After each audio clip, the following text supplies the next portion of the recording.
കാനാടിക്കാവ് ശ്രീ വിഷ്ണുമായ സ്വാമി ക്ഷേത്രത്തിലെ പ്രസിദ്ധമായ തിറവെള്ളാട്ട് മഹോത്സവം ജനുവരി 2 വെള്ളിയാഴ്ച രാവിലെ 8-ന് തൃപ്രയാർ തേവരുടെ സന്നിധിയിൽ പൂജിച്ച തിരുവാഭരണങ്ങൾ, അഭിഷേക കാവടി, തെയ്യം, തിറ, ചിന്തുപാട്ട്, ശിങ്കാരിമേളം എന്നീ ദൃശ്യവാദ്യ കലാരൂപങ്ങളുടെ അകമ്പടിയോടെ ഘോഷയാത്രയായി 10 മണിയോടെ കാനാടിക്കാവിൽ എത്തിച്ചേരുകയും തുടർന്ന് അഭിഷേകവും കാനാടിക്കാവിന്റെ തിരുമുറ്റത്ത് പ്രസ്തുത വാദ്യ കലാരൂപങ്ങളോടെ കാവടിയാട്ടവും അരങ്ങേറും.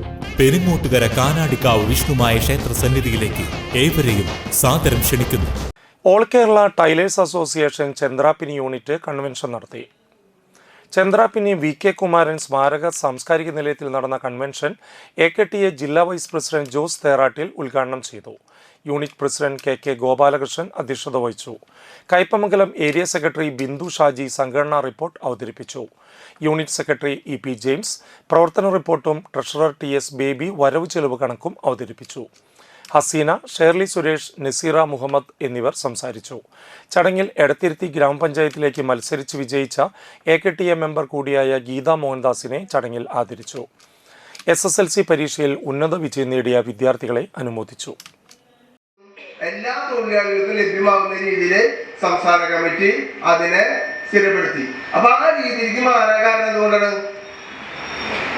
ഇത് മാത്രമാണോ നമ്മൾ ചെയ്തത്? നമ്മൾ കുറെ കാര്യങ്ങൾ ചെയ്തിട്ടുണ്ട്.